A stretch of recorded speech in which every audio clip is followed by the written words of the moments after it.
Olá, tudo bem? Eu sou Robson do Guia Pen Online.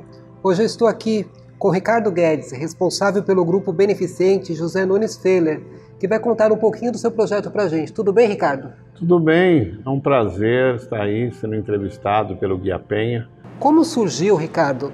E há quanto tempo existe o grupo beneficente José Feller?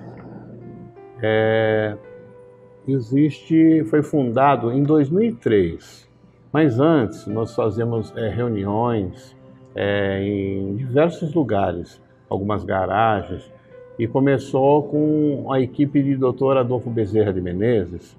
São espíritos médicos que se manifestaram e aí nós resolvemos fazer as reuniões. Então, sempre era numa casa, numa outra casa, numa garagem, e não estava bom, porque nós precisávamos ter um local fixo mesmo.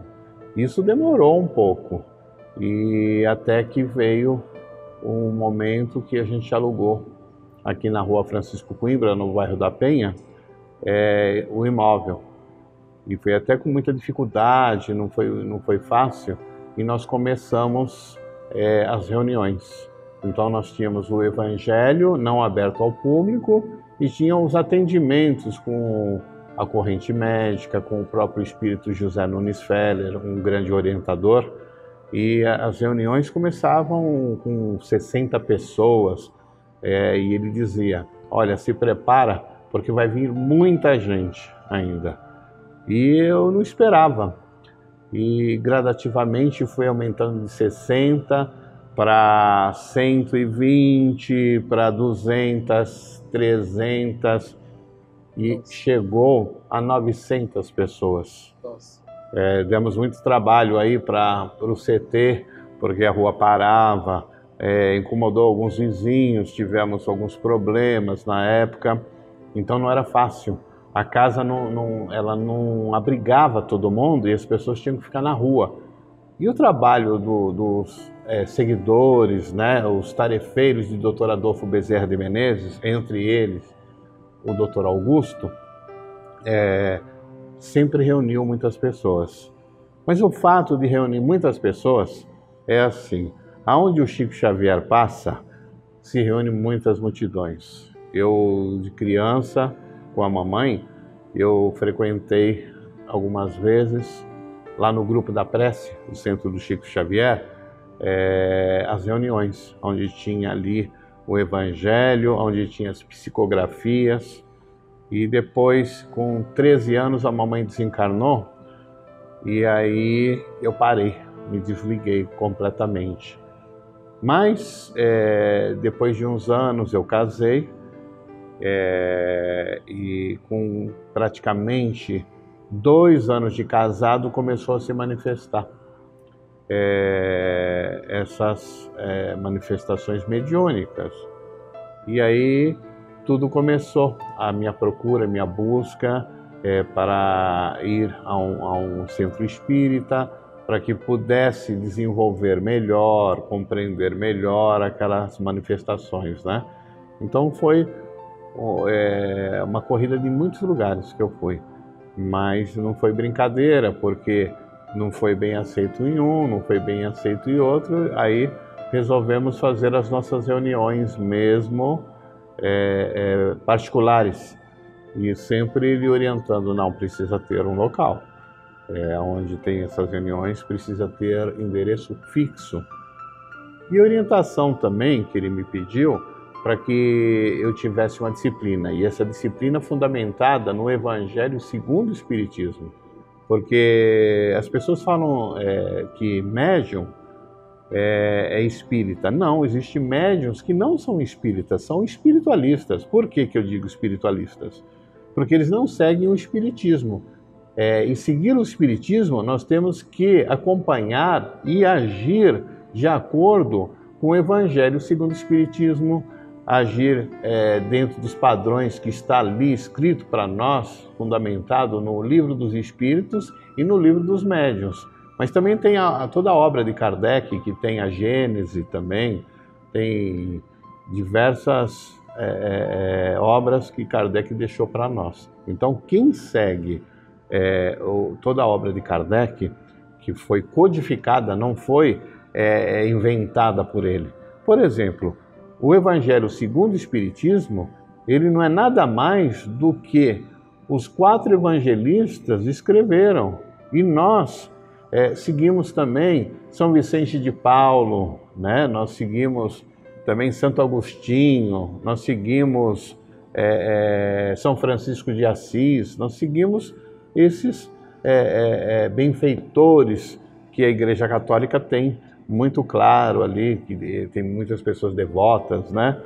São espíritos, né? Nós podemos falar, na igreja eles chamam de santo, e nós chamamos de espíritos benfeitores, né? Os amigos espirituais que fazem somente o bem, boas orientações, passivos, né? Que nos ensinam a ter fé, porque a fé é muito fácil a gente falar que tem fé quando está tudo bem. A fé, na verdade, ela vai ser testada, a nossa quantidade de fé, quando nós passamos por situações difíceis. Aí sim que nós vamos ver se nós temos fé ou não, não é? Então, é isto que foi acontecendo e nós mudamos para cá e só foi crescendo. E vai crescer mais, se Deus quiser. Porque assim, o nosso fundamento, não adianta a gente ter só essas reuniões com os espíritos, e eles mesmos dizem isso, se nós não fizermos a caridade de verdade, né? A fé raciocinada de frente em tudo isso, e nós precisamos fazer caridade, porque na verdade nós não somos tão bons assim. Por que eu digo que nós não somos tão bons? Nós nascemos com os quesitos que nós precisamos melhorar. Quais são esses quesitos? É a raiva, o ódio, né? As tristezas que temos, a vaidade, o orgulho, que nós precisamos nos tratar. Esses também fazem parte de doenças do espírito. Como que o médico aqui na Terra vai operar o orgulho de alguém? Não pode. Precisamos ter os espíritos para nos orientar, para nos tratar e trazer assim para nós as referências, né, os conhecimentos para que a gente possa se libertar de tudo isto. Porque basta alguém fazer alguma coisa para nós, nós ficamos bravos, aborrecidos, magoados, angustiados e até odiando, né? Com certeza. Antes de você seguir a ser espírita, você seguia alguma religião? Assim, eu fui muito na missa de 7º dia, porque quando criança, a grande maioria eram católicos, né? E aí, casamentos, batizados, como muitos fazem até hoje, né? Eu não tenho problema nenhum de entrar em qualquer igreja, seja qual que for, né? Hoje temos amigos em comum que são evangélicos, até na parte da caridade, nós temos aí feito alguma coisa juntos, né? Eles recorrem a nós recorremos a eles. Os evangélicos, eles têm um trabalho bonito na parte de dependência química, muito forte. Eu mesmo recorri a eles, alguns casos que chegaram aqui na nossa casa em desespero, de mães desesperadas que os filhos estavam tocados pela dependência química. E aí eu tive uma resposta muito boa e um acolhimento muito bom de um pastor. Eu não vou dizer o nome dele para também não comprometer eticamente, né? Mas um pastor de um bairro vizinho nosso, que também às vezes ele recorre a algumas outras coisas que nós podemos também na parte social estar oferecendo, né? Hoje você é guiado pelo Dr. Augusto. Poderia nos contar um pouquinho sobre quem foi Dr. Augusto e o que de forma lhe foi permitida essa missão?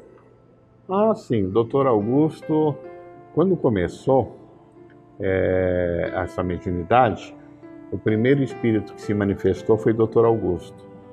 E para mim foi difícil compreender, né? Para ele principalmente foi muito difícil se adaptar, porque o médium ele tem que dar condições para o espírito, porque também tem muito isso.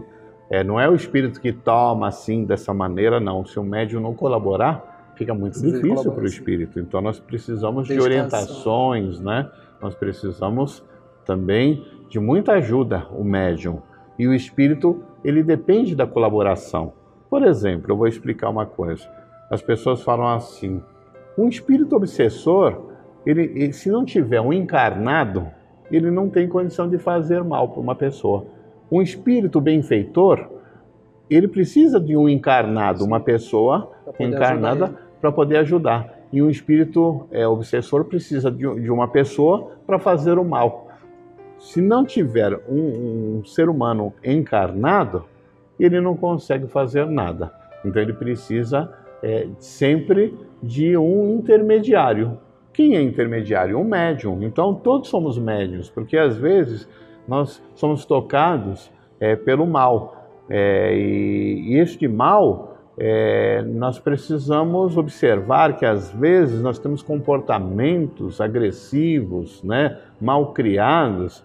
Nós precisamos ver se é nosso mesmo ou se é uma manifestação que nós nos distraímos.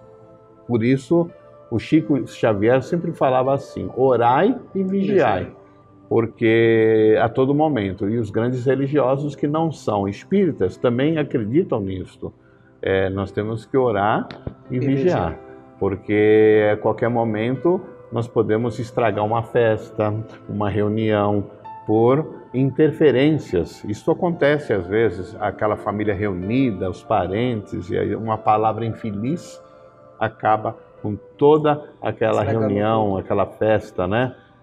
Torna-se um dissabor, né? Além do Dr. Augusto, quais outros mentores estão presentes nos dias dos tratamentos? São vários. São muitos tarefeiros, muitos espíritos. O coordenador do Dr. Augusto, muitos conhecem, né? Chamado Dr. Adolfo Bezerra de Menezes. Ele é o coordenador de todos os médicos espíritos que não estão encarnados. Estão se manifestando para tratar as pessoas, para amparar no auxílio, até de doença física. Eles colaboram, porque foram médicos também, né? Então, além dos conhecimentos físicos, eles têm os conhecimentos espirituais, porque muitas das doenças começam no espírito, desenvolvem no espírito. Então, eles têm melhor capacidade de observar, né? E de ver ali aquela enfermidade. Então, são diversos espíritos, doutora Adolfo Bezerra de Menezes, irmã Sheila, nós temos, nossa, são diversos, doutor Heitor Pinto da Luz, doutor Paulo Zarazara, doutora Juliana, doutor Jaquier, doutor Antônio Cavalcante, doutora Cristina Stephanie, nós temos o Augusto Militão, que é um outro doutor Augusto também,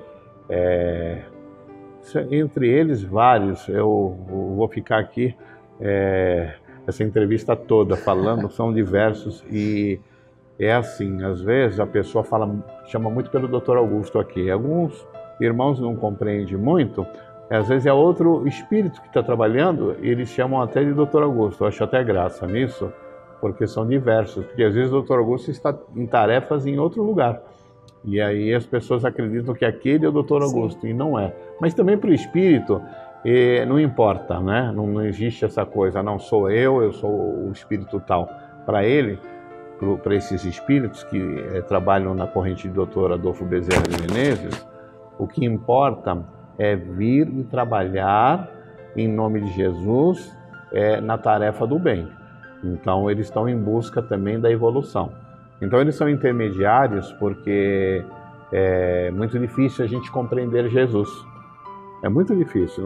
Nós adoramos Jesus, né? Todas as religiões cristãs.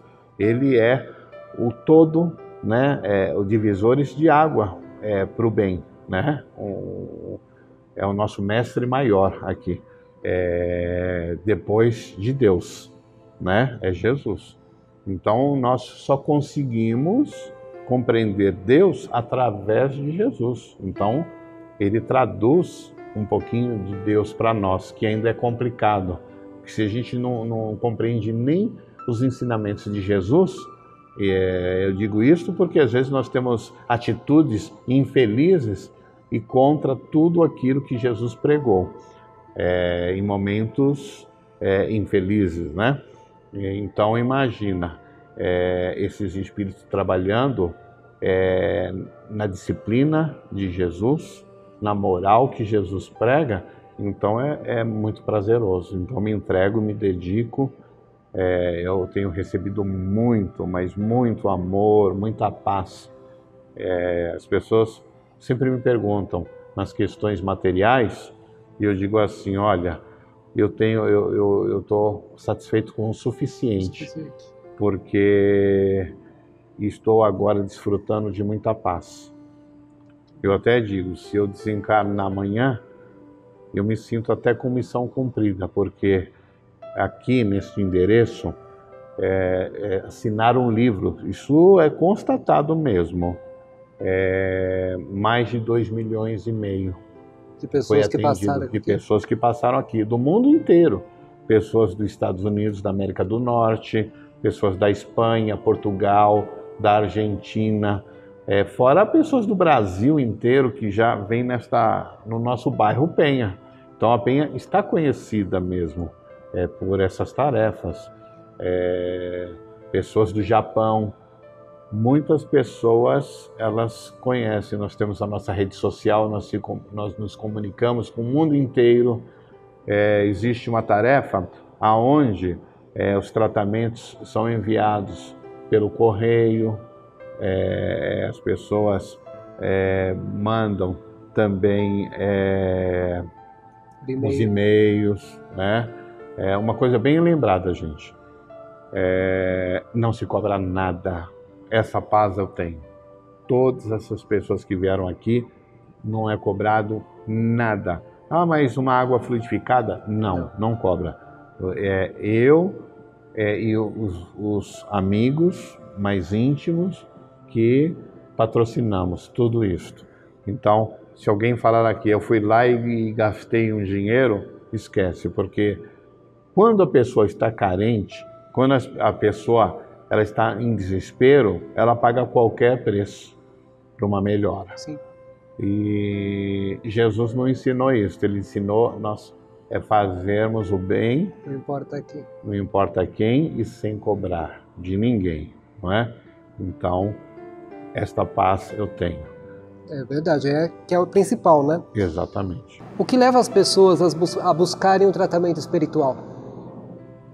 Olha, quando o médico ele não consegue resolver, ele não tem a visão de o que está acontecendo, os exames laboratoriais eles não acusam a enfermidade, aquele problema, o psiquiatra ele já não consegue distinguir às vezes se é uma manifestação, posso dizer, esquizofrenia ou mediunidade. Então essas pessoas vêm em desespero aqui nessa casa, vêm em busca. E as pessoas devem continuar com seu tratamento de médico normal? Sim. Ninguém pode deixar de fazer os seus exames laboratoriais periódicos, ir ao médico, ir ao dentista, sempre consultar os médicos. Uma coisa é tratamento físico e outra coisa é tratamento espiritual, porque às vezes a pessoa vem com problemas espirituais e ganha de presente a cura física, porque na verdade não é que ganha de presente, ela consegue se equilibrar, ela consegue se fortalecer, porque existe uma coisa muito séria, existe baixa imunidade física, mas existe baixa imunidade espiritual, e na baixa imunidade espiritual também atinge o corpo. O que renova é a fé das pessoas. Exatamente. Quais são os procedimentos necessários para uma cirurgia espiritual? Os procedimentos necessários a pessoa ela fazer o seu tratamento e também tem que colaborar. Não bebida alcoólica, alimentação leve, estipulado até pelo o médico espiritual, se entregar ao tratamento mesmo, e isso dá um bom resultado. Além das cirurgias espirituais, é realizado outras atividades aqui no grupo? Ah, sim, tem. Nós temos aqui todas as quartas-feiras o estudo do Evangelho. Agora nós estamos no estudo do Livro dos Espíritos, aberto ao público. Quem estiver interessado de conhecer o que é o Livro dos Espíritos, nós temos aqui o estudo que vai dizer o que quer dizer o que é mencionado no Livro dos Espíritos. Você também atua com a parte de psicografia? Ah, sim. Todo último sábado do mês, nós temos o Evangelho seguido das psicografias. Então, algumas pessoas, elas ficam chocadas, muito melancólicas, porque não é fácil quando nós temos que nos separar, principalmente uma pessoa que faz parte da nossa família. Então, é muito difícil. A dor da separação, ela é uma das questões que eu vejo aqui de muito desespero. Então, nós temos aqui as psicografias, nem sempre as pessoas recebem, mas muitas pessoas têm recebido aqui e modifica bastante mesmo. Eles conseguem se comunicar. E o Chico já trabalhou com isso há muitos anos, né? O Chico não está mais aqui, mas existem outros médios também que psicografam. Não é em todos os lugares. Eu conheço muito mais aqui. Aqui em São Paulo eu não conheço muito, mas em Minas Gerais eu conheço muitos médiuns psicógrafos, né? Como em qualquer área, existem trabalhos sérios e também pessoas que estão ali para tirar proveito da situação. Quais são os cuidados que as pessoas devem ter ao procurar grupos espíritas? Exatamente. É muito sério. Existe sim. Bom, o fundamental, se cobrou algum dinheiro, alguma recompensa, corre. Não é espírita. Se quiser o espiritualismo, ali serve. Mas, se não, não é espírita. Se for procurar o centro espírita, vocês podem procurar um centro espiritualista. Aí vai ser cobrado alguma coisa de valores, né? Mas não. O espiritismo, ele não cobra nada. Então, é muito sério isso. Existe alguns mitos que as pessoas têm com relação ao espiritismo. Existe. As pessoas acham que o espírito tem o poder de modificar as coisas. Outros dizem, não, o espiritismo é coisa do diabo, o espiritismo é do mal, e não é nada disso. Quando chega aqui na casa, vê que nós abrimos evangelho, fazemos as preces, tudo isso modifica muito. Então, existe sim, pessoas que vêm com um preconceito muito grande e alguns acabam simpatizando até e frequentando muito mais o espiritismo, né? O grupo beneficente José Nunes realiza algum tipo de serviço social? Muitos. Nós temos aí, não dá para todos, né? Mas nós temos as entregas das cestas básicas, que já está assim, a gente tem dificuldade, mas são muitas cestas básicas que são entregues, são colaboradores, alguns empresários e amigos, o empréstimo de cadeira de roda, que também a grande maioria já está tudo emprestadas. Existe cama hospitalar, que está tudo emprestado também, porque é incrível, a necessidade é tão grande mesmo. Mesmo que não seja da Penha, existe umas que estão emprestadas até em outros bairros, né? Então, tem, quem mais que tem? Cadeira de banho, muleta, cadeira de roda, cama hospitalar, cesta básica. Tem um grupo que sai para a rua para entregar o café com leite, com o pão com a mortadela, que é uma das tarefas importantes. Não que nós queremos ser bonzinhos, mas a necessidade aí fora. A fome é realidade. Então, na verdade, não é que a gente é bonzinho, não. Na verdade, a gente tem que ter a responsabilidade e ver aí a realidade, porque passar na rua e ver uma pessoa numa necessidade, num estado de calamidade e não ter a consciência, eu posso dizer que cristão que nós vamos ser, não é? Então, isso aí é muito sério. E nós seguimos esse evangelho que nos ensina a fazer caridade. E está escrito lá, fora da caridade não há salvação. É verdade. Você mencionou o Chico Xavier. O que você tem a dizer sobre Chico Xavier? Olha, o Chico Xavier hoje e sempre vai ser a maior referência de espiritismo, depois de Kardec, eu posso dizer.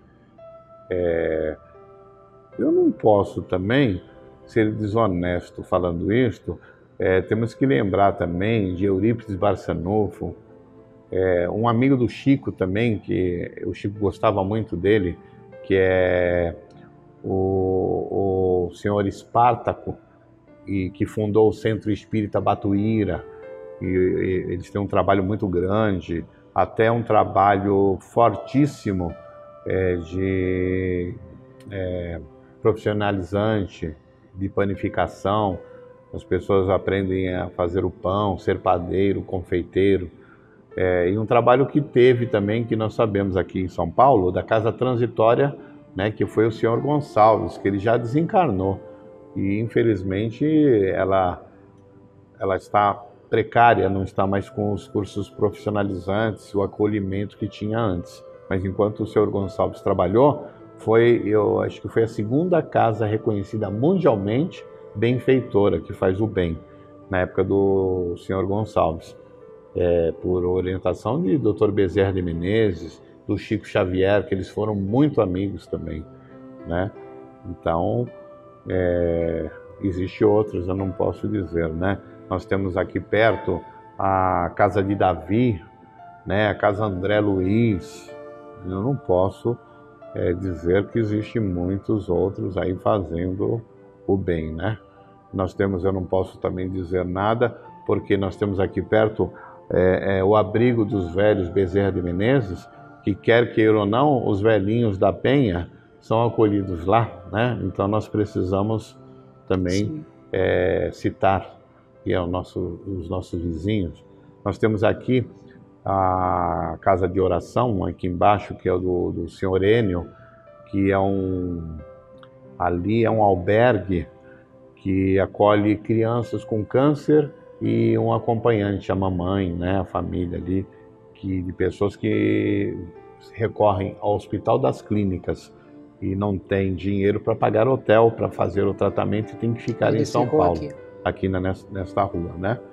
Então ele faz um trabalho assim de albergue para crianças e as mães enquanto fazem os tratamentos no Hospital das Clínicas, que é na nossa rua mesmo, é da Penha também. Eu não posso deixar de citar o seu Enio, que faz esse trabalho, não é? Tem alguma história que lhe marcou durante todos estes anos? Tem sim. Quando eu comecei aqui em 2003, algumas pessoas vieram lá de Uberaba. E aí me levaram para lá para conversar com o filho do Chico. E o filho do Chico falou algumas coisas que o Chico havia falado. Isso eu não esqueço, né? Na obra do bem. Então isso me deu muita força para mim prosperar aqui. Então foi um dos sinais muito forte para que essa casa pudesse prosperar, né? Qual a missão da doutrina espírita? A missão da doutrina espírita é pregar o amor. A missão da doutrina espírita é fazer as pessoas ir ao progresso em espírito e obter a paz que tanto nós precisamos, não é? E nos fortalecer. Mas a força nossa não é física, é moral. Nos ensinar a ser fortes moralmente, né? Então, a finalidade é esta, que é a mesma de ser cristão, né? Quando a gente fala espírita e cristão, nós estamos falando do mesmo, né? Qual é o endereço e os dias de atendimento do grupo? Aqui, às 19 horas de segunda-feira, né, começa as tarefas, tem que chegar antes, o portão fecha exatamente às 19 horas, abre para as pessoas às 16 horas e fecha às 19. Aí é atendido as pessoas aqui. É isso. Frequentam aqui 500 pessoas cada segunda-feira. É por ordem de chegada? Não é por ordem de chegada, é por ordem de necessidade. As pessoas entram, mas é por ordem de necessidade mesmo. É porque tem muitas pessoas que estão fazendo quimioterapia, pessoas que têm problemas cardíacos e outras, enfim, outras enfermidades que elas necessitam de ser atendida rapidamente. Pessoas cadeirantes, né? Então, crianças doentes, crianças deficientes, crianças especiais que estão, eu posso dizer, com perturbações, então precisa tomar um passe, né? Precisa ser tratada rapidamente. E os idosos também que frequentam esta casa, tem muito idoso mesmo que frequenta. E qual é o endereço? É na Rua Carolina Pavone, número 39. Então, vocês passam algumas orientações para essas pessoas? Passamos. Venha com um agasalho, porque tem ar-condicionado. Tragam uma garrafinha de água. Nós temos os toalete também para cadeirante.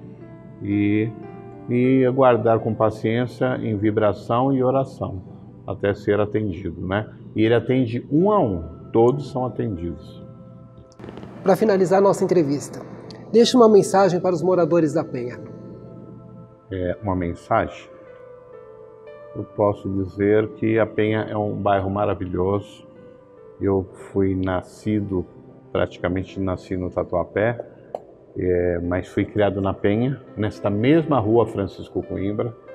E eu posso dizer que a Penha é um bairro maravilhoso, é um bairro que acolhe bastante, e eu estou vendo agora um grande progresso.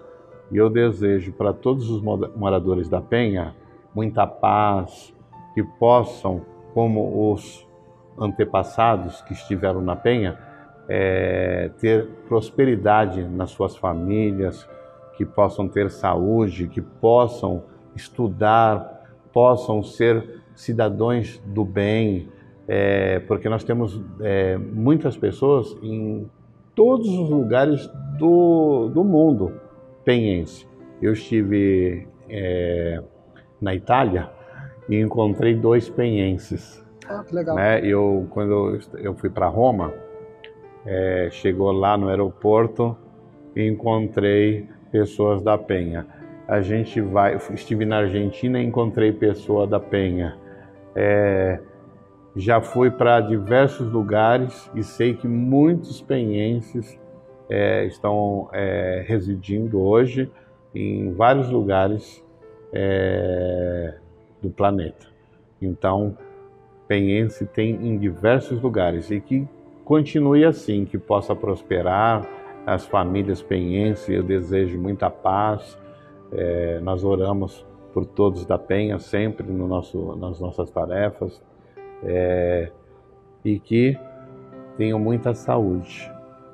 É isso que eu desejo para todos aqui do nosso bairro. Ricardo, eu te agradeço em nome do Guia Penha Online pela entrevista que você concedeu para nós. Muito obrigado. Obrigado, viu?